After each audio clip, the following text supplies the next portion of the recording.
Hello साथियों, welcome back. स्वागत है आप सभी का हमारे यूट्यूब चैनल पर। तो कैसे हैं आप सब? आई होप आप सब बहुत अच्छे होंगे। हम यहाँ आज बात कर रहे हैं बहुत ही महत्वपूर्ण टॉपिक के बारे में, जो कि है आपका आईयूपीएसी। आईयूपीएसी नामकरण की एक ऐसी पद्धति होती है जो कि विश्व स्तर पर यानी कि इंटरनेशनल लेवल पर सभी देशों के जो साइंटिस्ट हैं वो आपस में कम्युनिकेशन आसानी से कर सके। जैसे कि फॉर्मली मान लीजिए कि एक तत्व है जिसका कि नाम है कार्बन, जिसे भारत में कार्बन कहा जा रहा है, और अमेरिका में अगर कोई और इसका नाम लिया जाएगा तो क्या होगा कि यहाँ के साइंटिस्ट और वहाँ के जो साइंटिस्ट हैं आपस में कम्युनिकेशन नहीं कर पाएंगे, कंफ्यूजन क्रिएट होगा। तो इसलिए इस कंफ्यूजन को दूर करने के लिए 16-17वीं शताब्दी के बाद जब बहुत सारे तत्व हो गए, जब तक थोड़े से तत्व थे, 10-15 थे, 20 थे, तब तक तो आसानी से बातचीत की जा सकती थी कि इसकी बात की जा रही है या उस तत्व की बात की जा रही है, कि सोडियम की या कैल्शियम की या पोटेशियम की बात की जा रही है। लेकिन जैसे जैसे तत्वों के जो नाम है, जो खोज है, वो बढ़ती चली गई, तो जैसे खोज हुई वैसे वैसे तत्वों के नाम भी रखे गए।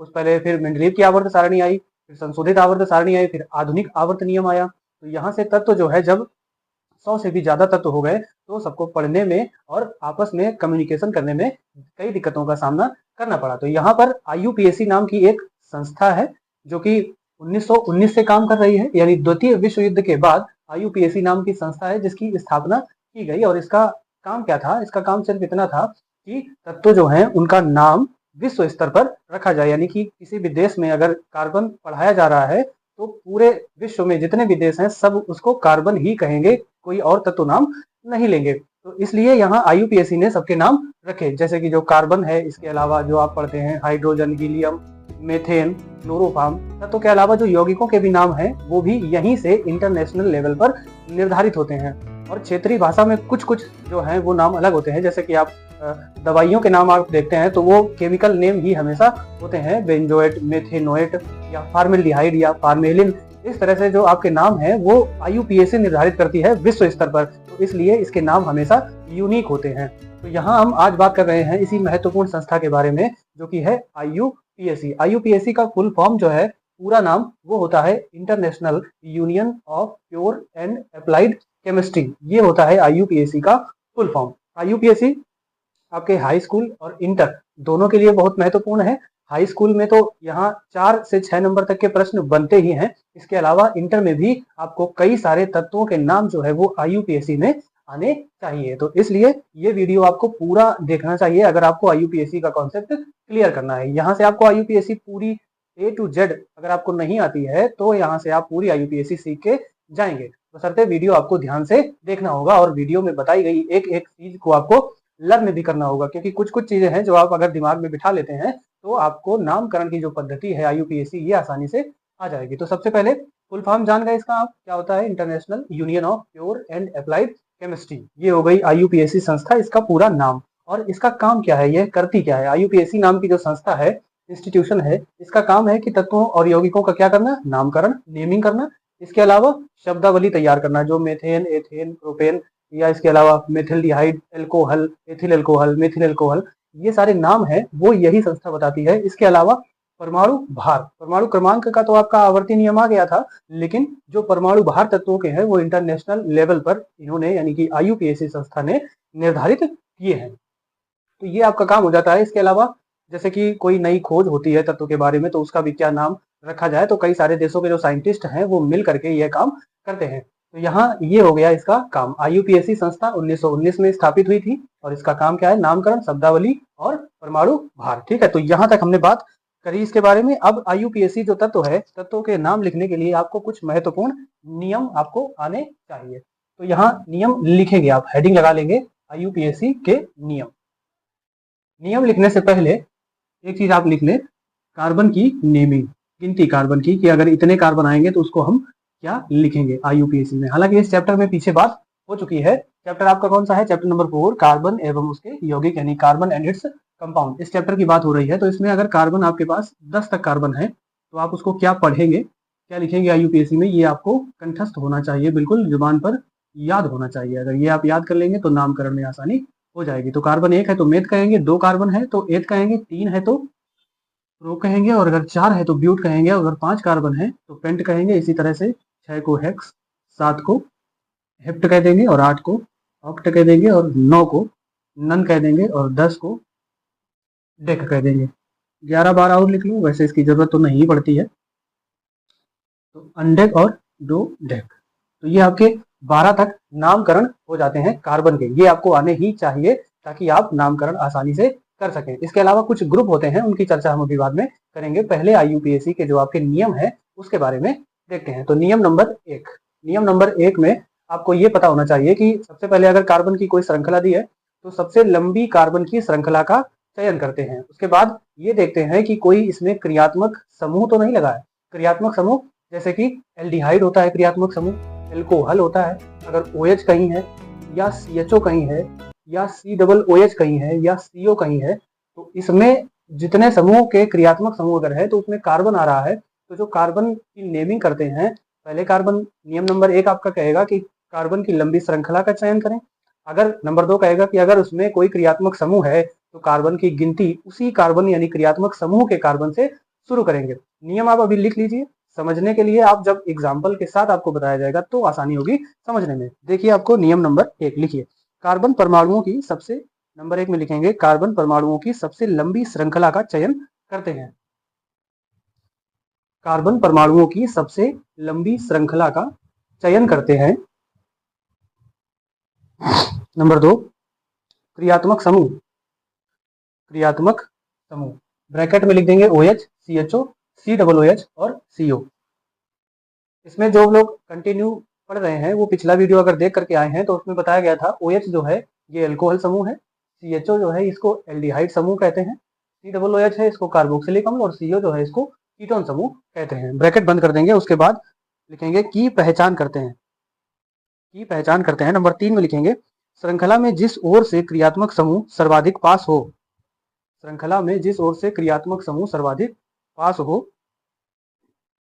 गिनती वहीं से शुरू करते हैं। नंबर 4 में लिखेंगे क्रियात्मक समूह की पहचान करने के पश्चात उन्हें वर्णानुक्रम में व्यवस्थित करते हैं। इसका मतलब क्या हुआ? वर्णानुक्रम में व्यवस्थित करने का मतलब है कि नाम से अगर किसी के नाम में मान लीजिए क्लोरो, ब्रोमो और आइडो यानी Cl, Br और I, नाम बोलने पर C आएगा, B आएगा और I आएगा, तो अल्फाबेटिकल ऑर्डर में लिखेंगे इसको। अगर ABCD के क्रम में जो पहले आता है उसका नाम भी पहले लिखा जाएगा और जो बाद में आता है उसका नाम पहले लिखा जाएगा। मान लीजिए क्लोरो ब्रोमो दोनों अगर है तो पहले हम ब्रोमो लिखेंगे और फिर क्लोरो लिखेंगे, ठीक है। तो ये आपके नियम हो गए। अब सीधे चलते हैं इसके क्रियात्मक समूह के ऊपर। तो एक कॉलम बना लेंगे, इसमें लिख देंगे क्रियात्मक समूह कौन सा होगा ये इधर लिखेंगे, और उसका अनुलग्न क्या होगा। अनुलग्न माने कि IUPAC जब नाम आप करेंगे तो IUPAC नाम में क्या लिखेंगे? अनुलग्न। क्रियात्मक समूह और इधर लिख देंगे अनुलग्न। क्रियात्मक समूह माने इंग्लिश होती है इसकी फंक्शनल ग्रुप, और अनुलग्न माने प्रीफिक्स, ठीक। ये लाइन खींच देंगे। अब इसमें क्या लिखेंगे? सबसे पहले फंक्शनल ग्रुप में लिखेंगे एल्कोहल। क्या लिखेंगे? एल्कोहल को कहते हैं सिंगल बॉन्ड OH। और इसका जो अनुलग्न होता है वो होता है OEL, और इसको पढ़ते हैं ऑल, ठीक। जैसे कि मेथेनॉल, एथेनॉल, प्रोपेनॉल, ब्यूटेनॉल, तो ये ऑल जो प्रोनाउंसिएशन है ये होगा जब भी कार्बन के साथ कहीं आपको OH दिख जाएगा तब। दूसरा लिखेंगे एल्डिहाइड। एल्कोहल के बाद लिखेंगे एल्डिहाइड। तो एल्डिहाइड में क्या होगा? CHO आएगा, और CHO के लिए क्या लिखेंगे? अल, AL। ये ऊपर OL है और ये नीचे AL है, ठीक है। तो उसके नाम में ऑल आएगा, इसके नाम में अल आएगा। यहाँ मेथेनॉल पढ़ेंगे और अगर CHO है तो फिर मेथेनल पढ़ा जाएगा, ठीक। मेथेनल, एथेनल, प्रोपेनल, इस तरह से इसका नामकरण किया जाता है। आगे कार्बोक्सिलिक अम्ल, आगे लिख लेंगे कार्बोक्सिलिक अम्ल। कार्बोक्सिलिक अम्ल का मतलब होता है COOH, और इसके अनुलग्न में लिख लेंगे ओइक एसिड। हिंदी में अगर इसको पढ़े तो क्या कहेंगे? ओइक, और एसिड को क्या कहेंगे? अम्ल, यानी कि ओइक अम्ल इसका अनुलग्न होता है। इसके अलावा अगर हम यहाँ अगला लें तो वो होता है कीटोन। कीटोन को कहते हैं double bond C double bond O, इस तरह से बना होगा, और कीटोन में अनुलग्न में लिख देंगे ओन। ओ यानी ई लिखा जाता है। अब वन की भी स्पेलिंग यही होती है, तो इसको वन नहीं पढ़ेंगे, क्या पढ़ेंगे, ओन पढ़ेंगे, यानी कि कीटोन। अब इसमें जब नामकरण करेंगे तो आएगा क्या, मेथेनोन, एथेनोन, प्रोपेनोन, यानी ओन आएगा इसका प्रोनाउंसिएशन करने पर। इसी के साथ आगे तो जानते ही हैं, एक और बचा है हेलो समूह, हेलोजन, जिसमें आता है Cl, Br और I। इसके जो नाम है वही इसका नाम लिखा जाता है। Cl को क्या कहते हैं, क्लोरो, और Br को क्या कहते हैं, ब्रोमो, और I को क्या कहते हैं, आइडो। आई को क्या कहते हैं, आइडो। तो इस तरह से ये हो जाता है। और एल्केन, एल्कीन, एल्काइन की हमने बात कर ही ली थी पिछले वीडियो में। एस्टर और लिख लीजिए, एस्टर यानी कि RCOO, ठीक है। इसके अनुलग्न में लिख देंगे OAT, OATE, ठीक है। इसका नामकरण कैसे करेंगे, एथेनोएट, मेथिल एथेनोएट, या प्रोपेनोएट, ब्यूटेनोएट। इस तरह से ये आपके कुछ प्रमुख क्रियात्मक समूह हो जाते हैं। इसके अलावा भी होते हैं, NH2 होता है, एमीन जिसको कहते हैं, तो वो एग्जाम्पल में आपको समझा दिया जाएगा। तो ये क्रियात्मक समूह जो है आपके, ये आप लिख लेंगे, और इनको आपको याद भी करना है कि अगर OH आए तो IUPAC नाम में क्या जोड़ेंगे, OL, और ऑल इसको बोलेंगे। इसी तरह से एल्डिहाइड अगर आएगा तो अल बोलेंगे, कार्बोक्सिलिक अम्ल का ओइक एसिड, कीटोन का ओन, हैलोजन का क्लोरोब्रोमाइड, और एस्टर का ओएट। ये आप लर्न कर लेंगे। अब इसके आगे चलते हैं, नामकरण सीखते हैं कि कैसे नामकरण किया जाता है, ठीक है। तो इसको आप लोग नोट कर लेंगे।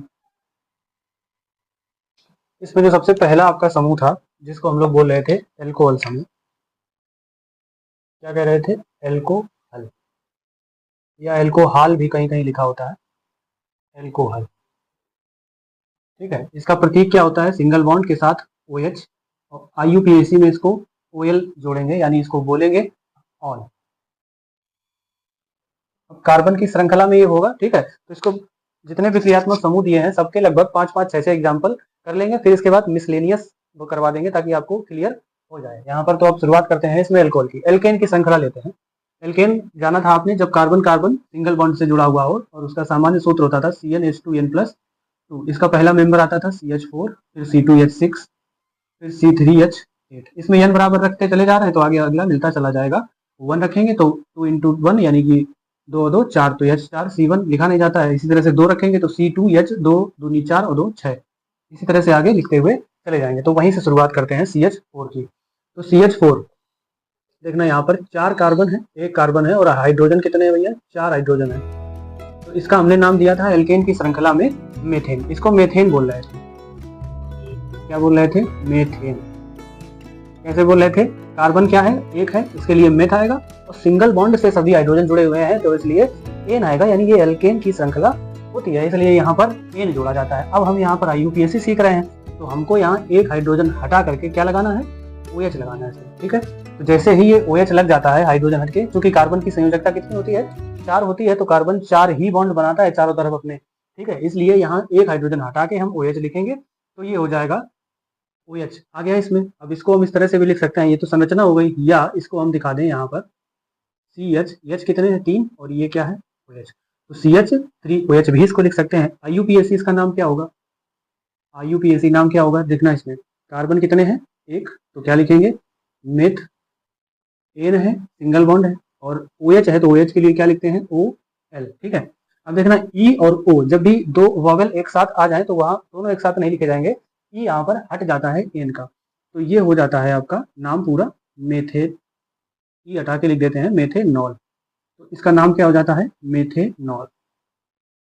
ये इसका IUPAC नाम हो जाता है। CH3OH का IUPAC नाम क्या होता है, मेथेनॉल, ठीक। अगर इसकी सामान्य नाम की बात करें हम, तो जब भी आपको कहीं CH3 लिखा हुआ मिले तो CH3 को क्या कहते हैं, मेथिल, ठीक। ये ध्यान रखना, CH4 था तो 1 हाइड्रोजन हटाया तो CH3 बचा। इसी तरह से यहाँ 6 हाइड्रोजन है, 1 हाइड्रोजन हटाएंगे तो 5 बचेगा, तो मेथ लिख रहे थे यहाँ, और यहाँ लिख देंगे एथ, तो ये हो जाएगा एथिल। ये सामान्य नाम है। सामान्य नाम में जब 1 कार्बन होगा तो मेथिल, 2 कार्बन होगा तो एथिल, 3 होगा तो प्रोपिल, ब्यूटिल, पेंटिल, यानी YL पीछे जोड़ते हैं जब सामान्य नाम लिखते हैं। इसी तरह से यहाँ जब आगे चलते हैं हम, तो 2 कार्बन की श्रृंखला लेंगे।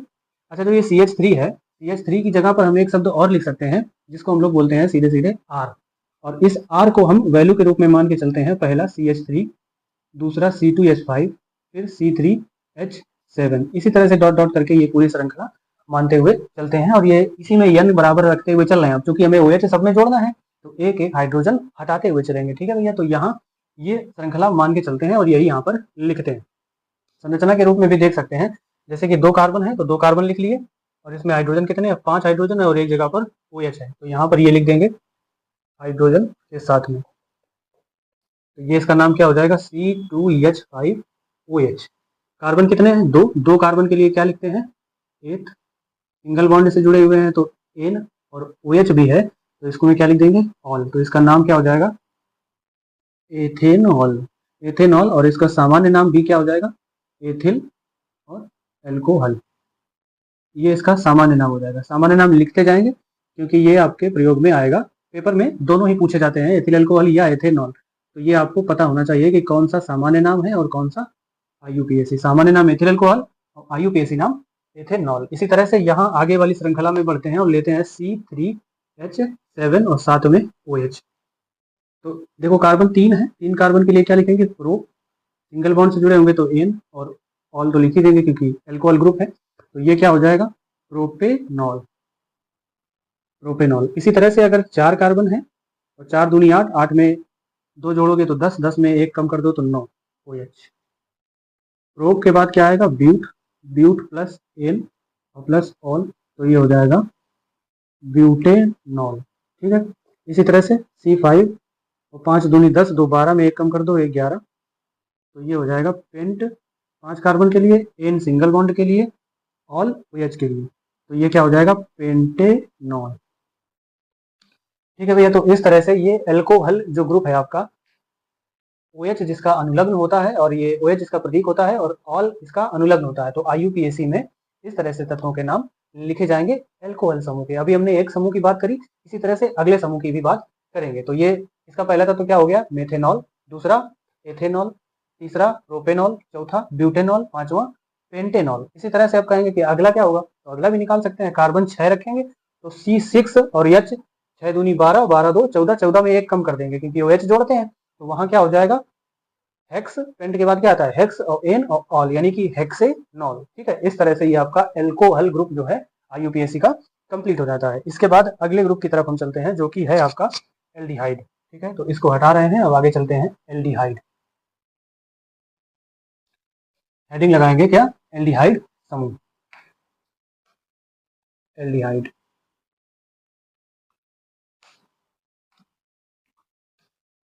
क्या आएगा, एल्डिहाइड। इसका प्रतीक क्या होता है, सिंगल बॉन्ड CHO, और IUPAC में इसमें Al जोड़ा जाता है, उसको पढ़ते क्या है, अल। ठीक है, उसको पढ़ते हैं अल। अब इसमें भी सबसे पहले कार्बन की क्या करेंगे, लंबी श्रृंखला का चयन करते हैं, तो इसमें CHO आएगा। ठीक है। एल्डिहाइड समूह में क्या आएगा, CHO। तो CHO के लिए देखते हैं सबसे पहले, इसका पहला जो आपका तत्व होता है वो होता है HCHO। ठीक है।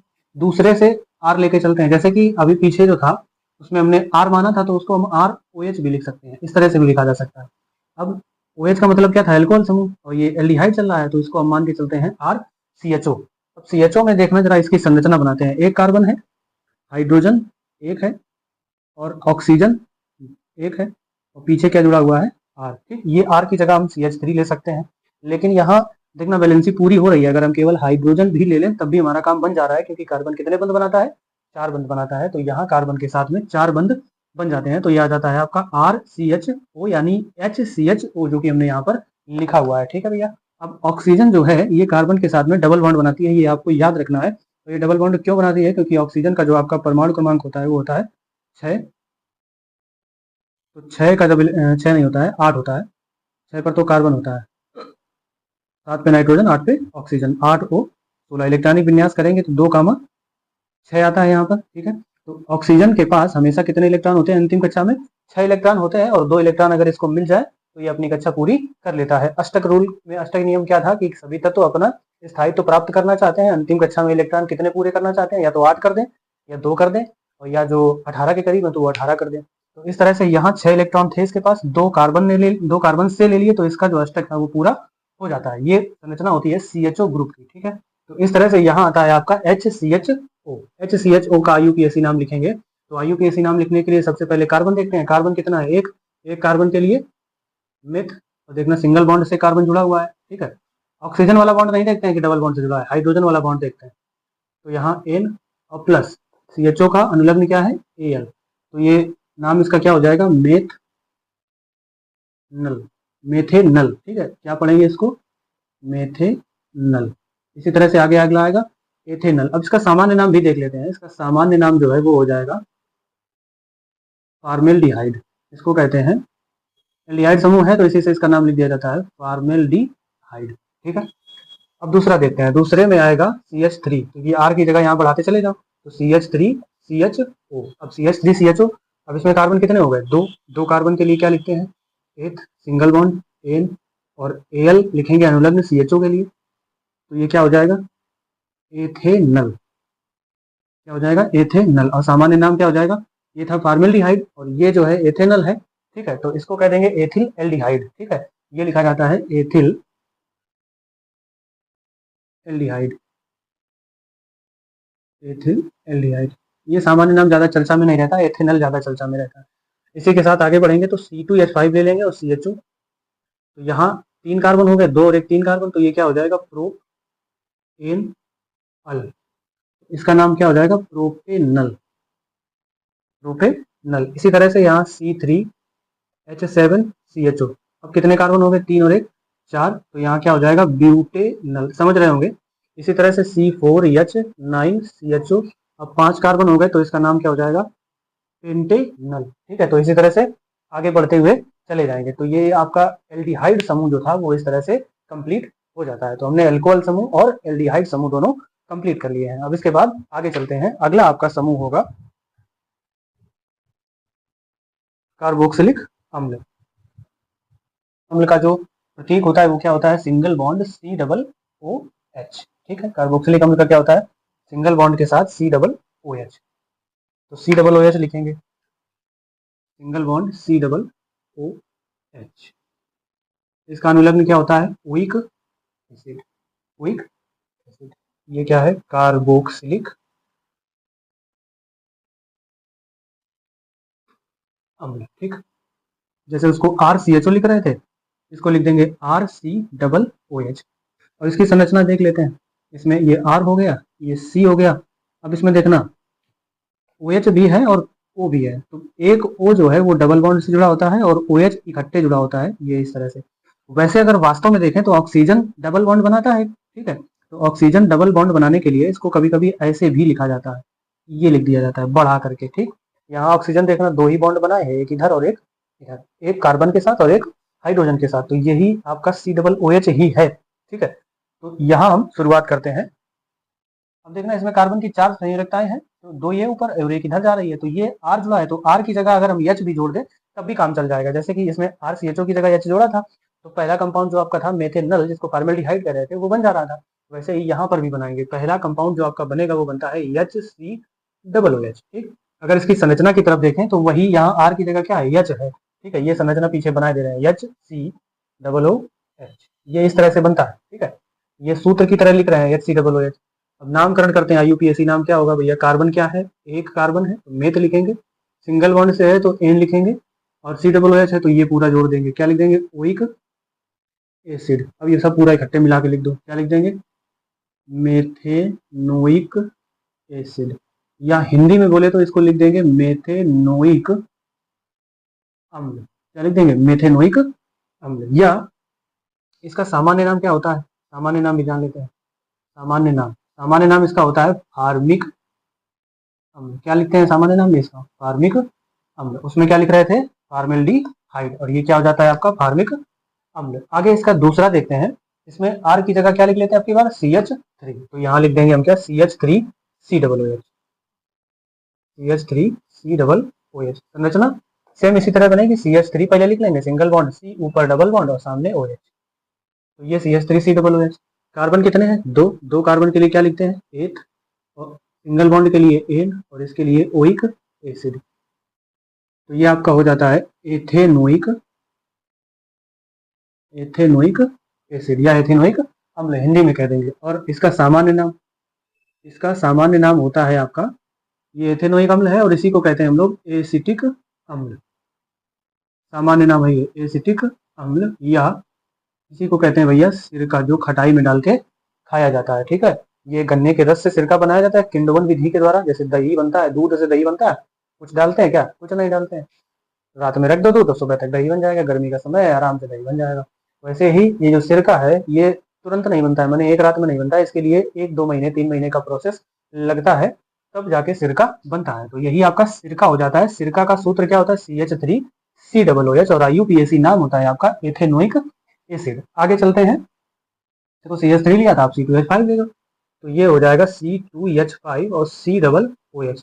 संरचना बनाना समझ रहे होगे, CH3 की जगह इस बार क्या आ जाएगा? C2H5 आ जाएगा। अच्छा, जो C2H5 है इसको जरा हम इस तरह से भी लिख के देखें। देखना C2H5 लिखा है, तो क्या इसको ऐसे लिख सकते हैं? CH3CH2। देखो कार्बन कितने हैं? 2। एक ये कार्बन, एक ये हाइड्रोजन कितने? 5। 3 इसमें और 2 इसमें। ये इस तरह से लिखा जाता है। देखो 2 कार्बन है तो कार्बन कार्बन सिंगल बॉन्ड से जोड़ दिए। अब ये कार्बन की हो गई संयोजकता, 4 इसमें हाइड्रोजन हो गए, यानी 4 बॉन्ड कार्बन ने इसमें बना दिए और 4 है इसमें बनवाना है, तो 2 तो हाइड्रोजन के हो गए। अब देखना यहाँ पर CH2 है, CH3CH2, आगे COOH इसमें जोड़ना है, तो ये वाला कार्बन और आएगा।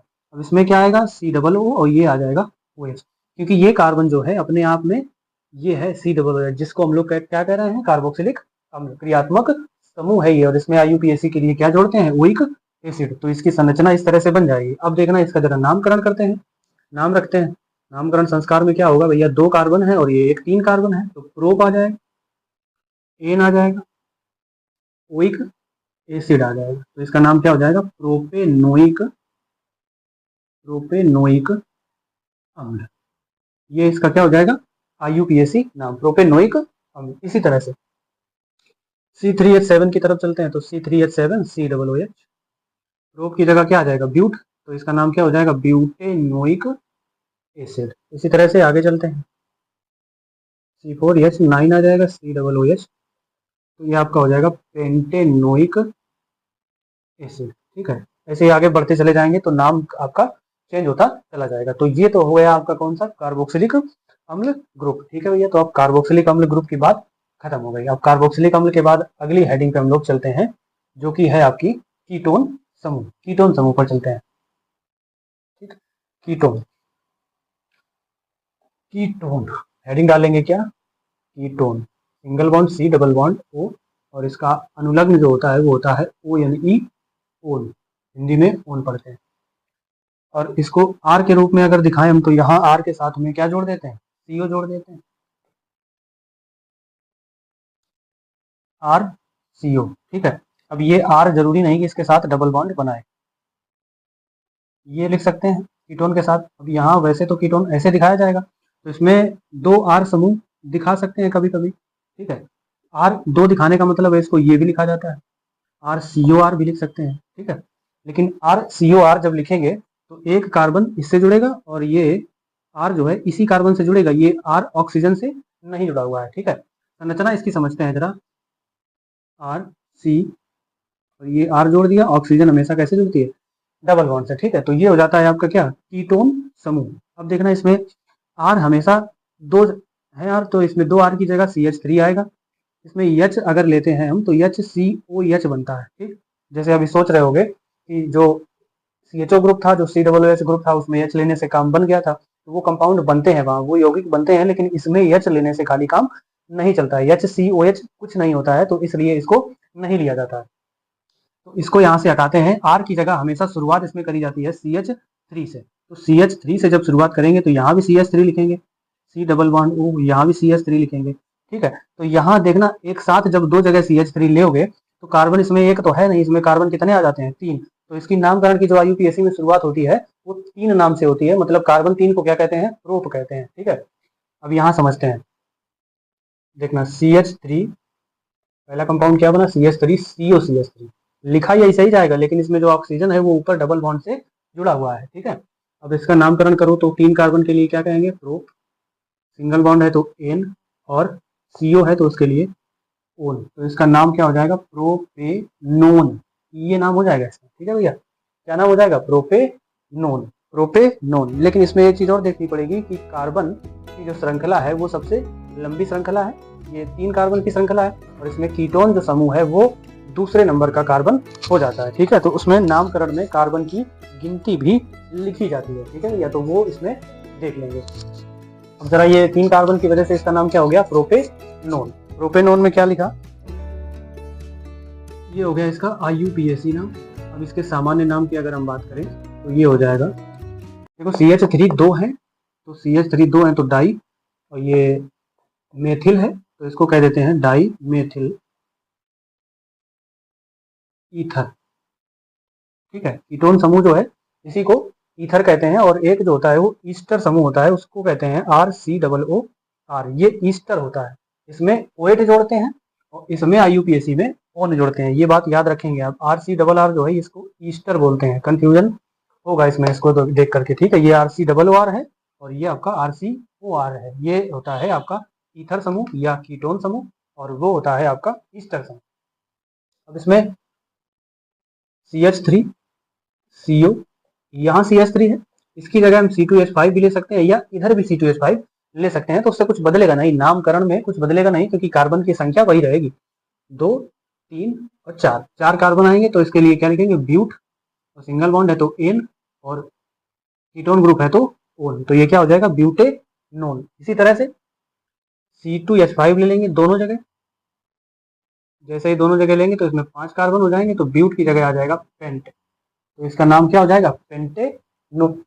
पेंटेनोन इसका नाम हो जाता है। तो इस तरह से ये आपका कीटोन समूह का जो कॉन्सेप्ट था वो भी खत्म हो जाता है। अगर आगे कार्बन की श्रृंखला को बढ़ाना चाहो तो किसी भी एक तरफ कार्बन की सीरीज को बढ़ाते हुए चले जाएंगे, नामकरण आपका होता हुआ चला जाएगा। तो ये हो गया आपका कौन सा समूह, कीटोन समूह। कीटोन समूह के बाद आगे चलते हैं, अगला है आपका हैलोजन समूह, हैलोजन ग्रुप। हेडिंग रहेगी अगली कौन सी, हैलो समूह।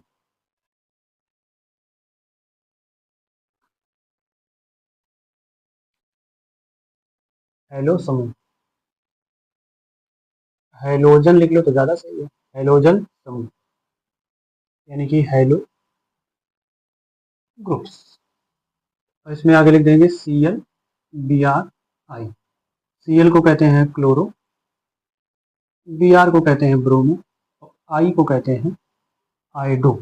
ठीक है, तो ये हो गया इसका नाम, हैलोजन समूह। अब इसमें नामकरण करते हैं। इसमें क्लोरीन ब्रोमीन आयोडीन है ये तत्व के रूप में, तो इसका नामकरण एल्केन की श्रृंखला में जोड़कर करते हैं डायरेक्ट। ठीक है, तो एल्केन की श्रृंखला क्या होती है, CH4 मेथेन होता है, एक हाइड्रोजन हटा दो तो CH3 बचता है, और उसी हाइड्रोजन को हटाते ही क्या जोड़ दो, इसमें Cl जोड़ दो तो CH3Cl हो जाएगा आपका। CH3Cl का नामकरण अगर करो तो नामकरण करने पर ये क्या आ जाता है, एक कार्बन है तो क्या लिखेंगे, मेथ, और सिंगल बॉन्ड है तो क्या लिख देंगे, एन, और ये Cl है तो Cl के लिए इसमें क्लोरो ही लिखा जाता है।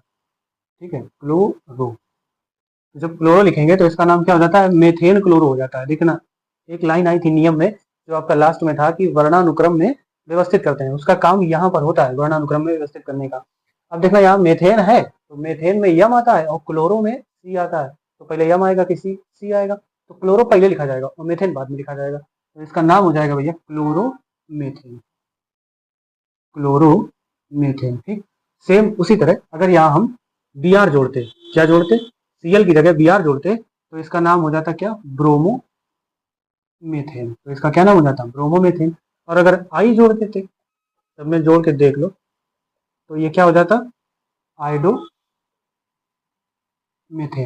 समझ पा रहे होगे, क्लोरीन ब्रोमीन आयोडीन तीनों में जोड़ के दिखा दिया गया यहाँ, तो इसका IUPAC नाम आपका हो जाता क्लोरोमेथेन, ब्रोमोमेथेन, आइडोमेथेन। अब CH3 लिया था, इसके आगे लेते हैं C2H5। ठीक है, सामान्य नाम देखो अगर इसमें तो सामान्य नाम क्या होगा, CH3 को मेथिल कहते हैं और Cl को क्लोराइड कहते हैं, तो सामान्य नाम इसका हो जाता फिर मेथिल क्लोराइड, इसका हो जाता मेथिल ब्रोमाइड, इसका हो जाता मेथिल आयोडाइड। अच्छा, जो ये वर्णानुक्रम की जो बात है ये सिर्फ IUPAC में ही वैलिड है, सामान्य नाम में ऐसा नहीं होता है कि वर्णानुक्रम में व्यवस्थित कर दो, तो सामान्य नाम में इसको नहीं लिखते हैं, IUPAC नाम में ही इसको वर्णानुक्रम में व्यवस्थित किया जाता है। इसी तरह से अगर C2H5 ले तो C2H5 और साथ में Cl, तो C2H5Cl लेंगे भैया तो ये हो जाएगा आपका एथेन क्लोराइड, सामान्य नाम एथिल क्लोराइड, और IUPAC नाम की तरफ चले तो क्लोरो, और 2 कार्बन है तो एथ आएगा और सिंगल बॉन्ड है तो एन आएगा, तो इसका नाम क्या हो जाएगा, क्लोरो एथेन। Br जोड़ेंगे तो ब्रोमो एथेन, आयोडीन जोड़ेंगे तो आइडो एथेन। इसी तरह से 3 कार्बन की श्रृंखला जब लेंगे तो आ जाएगा एथेन की जगह प्रोपेन, क्लोरोप्रोपेन, ब्रोमोप्रोपेन, आइडोप्रोपेन। बात को समझ पा रहे हो? संरचना बना के एक बार दिखा देते हैं यहाँ C2H5 की। इस तरह से ये संरचना बन जाएगी। ये Cl हो गया आपका, यहाँ हाइड्रोजन जोड़ देंगे ये, ठीक। अब इस कार्बन से कितने हाइड्रोजन जुड़े हैं? 3, तो ये लिख जाएगा CH3। इस कार्बन से कितने जुड़े हैं? 2, तो ये लिख जाएगा CH2। ये क्या लिखा है? Cl। तो ये इस तरह से भी लिखा जा सकता है, CH3 CH2 Cl, ठीक है। तो ये आपका हो जाएगा एथिल क्लोराइड, सामान्य नाम, IUPAC नाम, ये लिखा हुआ है क्लोरो एथेन। इसी तरह से एक हम लिख रहे हैं श्रृंखला CH3 CH2 CH2 फिर CH2 और फिर लिख दें Br, इस तरह से लिख दें। तो इसमें देखना हमेशा कि कार्बन कितने हैं, 1 2 3 4 5, 5 कार्बन है तो पेंटेन आएगा, और Br लिखा हुआ है तो क्या आएगा? ब्रोमो। तो ब्रोमो और पेंटेन। अच्छा, इसमें वर्णानुक्रम वाली सीरीज तो फॉलो हो गई कि पहले बी आएगा तो बी लिखेंगे, पी बाद में आएगा तो पी वाला बाद में आएगा। जब नंबरिंग करते हैं, नंबर ऑफ कार्बन चेक करते हैं, तो जो क्रियात्मक समूह जिस कार्बन के सबसे नजदीक होता है उसका नंबर और लिखा जाता है। नंबर लिखना अभी तक आपको नहीं सिखाया, नंबर थोड़ा सा यहाँ देख लेंगे। अब चूंकि देखना ध्यान से, इसमें सीरीज जो है ये इस तरह से बनाई गई है। संरचना से आपको आएगा 2 3 4 5 कार्बन है, इसमें आपके 3 हाइड्रोजन है, बाकी सब में 2 हाइड्रोजन जुड़े हुए हैं, और लास्ट में ये Br जोड़ दिया गया। तो देखना सबसे नजदीकी कार्बन ये है जिस पर Br जोड़ा गया है, तो यहाँ हम 1 लिखेंगे। क्या लिखेंगे? 1 ब्रोमो पेंटेन। हम यहाँ से अगर Br को हटा दें और यहाँ H जोड़ दें और अगर यहाँ Br जोड़ दें, कहीं भी जोड़ सकते हैं। एग्जामिनर पेपर में जब क्वेश्चन पूछता है तो क्रियात्मक समूह ज्यादातर बीच में ही पूछता है, क्योंकि गिनती भी आपको करनी पड़े। अब देखना यहाँ अगर Br हमने जोड़ दिया है तो कार्बन गिनो, 1 2 3, इधर से गिनने पर 3 और उधर से गिनो तो 1 2 3, तब भी 3। तो जब दोनों तरफ से गिनने पर 3 पर आ रहा है तो कहीं से भी गिन सकते हैं, ठीक है। तो 1 2 3, 3 पर आया। नाम इसका भी ब्रोमोपेंटेन है, लेकिन एक की जगह अब क्या लिखा जाएगा? 3, तो इसका नाम फिर क्या हो जाएगा? 3 ब्रोमोपेंटेन, ठीक है। बात समझ में आ रही होगी आपके। इसी तरह से अगर हम यहाँ जोड़ दें Br, ठीक है, यहाँ जोड़ दें तो इधर से गिनोगे तो 1 2 3 4 नंबर पर आएगा, लेकिन उधर से गिनोगे तो 1 2 नंबर पर आएगा। तो जिधर से नजदीकी होगा, ज्यादा बड़ा नंबर नहीं लिखा जाएगा, छोटा नंबर हमेशा आएगा। जिधर से नजदीक होगा, नजदीक इधर से होगा 1 2, उधर से 4 पर आएगा तो 4 नहीं लिखेंगे, 2 लिखेंगे, ठीक है। तो 2 ब्रोमो पेंटेन, तब उसका नाम होगा जब Br यहाँ पर जोड़ा जाएगा, ठीक है। इसी तरह से क्लोरीन, क्लोरीन जोड़ देंगे या आयोडीन भी जोड़ सकते हैं। तो ये आपका हो जाता है कौन सा समूह? हैलोजन समूह। इसके अलावा और कुछ बचा है क्या? ईस्टर और बचा है। ईस्टर के बारे में थोड़ा सा देख लेते हैं। ईस्टर वैसे तो पूछता आपसे कम है हाई स्कूल में, लेकिन इंटर में इसका विस्तार बहुत ज्यादा है, ठीक है। तो थोड़ा सा इंट्रो इसमें देख लेते हैं ईस्टर समूह के। एक आध सवाल बाई चांस पूछ दिया गया तो आप कैसे करेंगे? ईस्टर समूह हेडिंग डालेंगे, ईस्टर समूह, ईस्टर ग्रुप, RCOO R, और IUPAC में इसको लिखते हैं OATE और बोलते हैं ओएट। आर की जगह हमेशा क्या लिखेंगे? CH3। तो देखना यहाँ क्या आएगा? CH3COO CH3, ठीक, ये आ जाएगा। ये आ जाएगा आपका CH3COO CH3, ठीक। IUPAC नाम इसका क्या होगा? कार्बन सबसे पहले गिनते हैं, कार्बन कितने हैं इसमें? देखो 3 कार्बन है, तो 3 कार्बन के लिए क्या लिखेंगे? प्रोप, सिंगल बॉन्ड के लिए N, ठीक है। और ग्रुप कौन सा है? COO, तो इसकी जगह क्या लिख देंगे? OA, तो इसका नाम क्या हो जाएगा? प्रोपेन ओएट, प्रोपेन ओएट, ठीक है। इस तरह से पढ़ते हैं, प्रोपेनोएट, प्रोपेनोएट। और इसी तरह से C2H5 ले लेंगे एक तरफ, तो COO CH3, एक कार्बन बढ़ गया। इसमें कितने थे? 3, इसमें कितने हो गए? 2 3 4 कार्बन हो गए, तो ये क्या हो जाएगा? ब्यूटेनोएट। इसी तरह से पेंटेनोएट, हेक्सेनोएट हो जाएगा। आगे इसी तरह से श्रृंखला आपकी चलती चली जाएगी, ठीक है भैया। तो ये आपका हो गया कौन सा? ईस्टर समूह। तो आज हमने जाना क्रियात्मक समूह, जो आपके मुख्य क्रियात्मक समूह है IUPAC में, इनका नामकरण किस तरह से किया जाता है। बहुत ही महत्वपूर्ण टॉपिक था। यहाँ से आपके 4 से 6 नंबर के क्वेश्चन पक्के हैं एकदम, ठीक है। तो ये वीडियो दोबारा से, अगर आपको समझ में कहीं भी कोई भी डाउट है तो दोबारा से देखें और समझें कि नामकरण किस तरह से किया जाता है। और एक वीडियो IUPAC का और आएगा, इसमें मिसलेनियस होंगे जो कि आपके बोर्ड एग्जाम में सवाल पूछे गए हैं। तो वही सवाल कॉन्सेप्ट के साथ आएंगे, मिक्स होंगे इस बार, क्योंकि अभी यहाँ अलग अलग ग्रुप के नामकरण करवाए गए हैं।